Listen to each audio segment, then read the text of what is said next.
পাবনায় লাশবাহী অ্যাম্বুলেন্সের সঙ্গে বাসের সংঘর্ষে নিহত দুই। পাবনার আতাইকুলা থানা এলাকায় লাশবাহী অ্যাম্বুলেন্সের সঙ্গে যাত্রীবাহী বাসের মুখোমুখি সংঘর্ষে অ্যাম্বুলেন্সের চালকসহ দুইজন নিহত হয়েছেন। এ ঘটনায় আরও কয়েকজন আহত হয়েছেন। তাদের হাসপাতালে ভর্তি করা হয়েছে। বৃহস্পতিবার ১৬ জুলাই সকাল ৬টার দিকে ঢাকা পাবনা মহাসড়কের আতাইকুলার সরাডাঙ্গি এলাকায় এ ঘটনা ঘটে। নিহতরা হলেন অ্যাম্বুলেন্সে থাকা লাশের স্বজন বুলু খাতুন এবং অ্যাম্বুলেন্সের চালক রাজ শেখ, পাবনা পৌর এলাকার উত্তর শালগাড়ির জামাল শেখের ছেলে।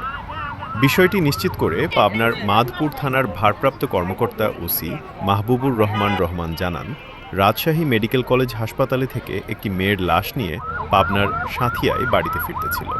এ সময় বিপরীত দিক থেকে আসা পাবনা এক্সপ্রেস নামের বাসের সঙ্গে মুখোমুখি সংঘর্ষে অ্যাম্বুলেন্সের চালকসহ ঘটনাস্থলেই দুইজন নিহত হয়েছেন।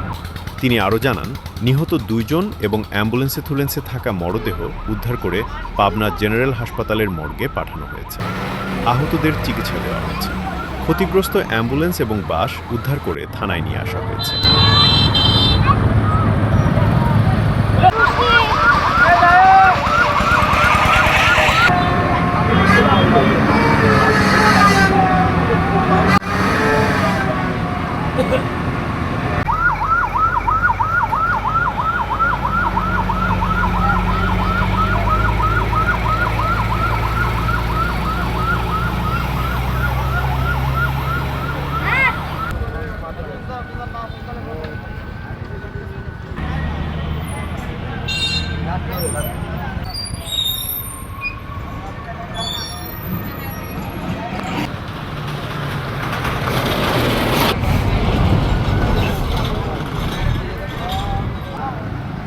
Thank you.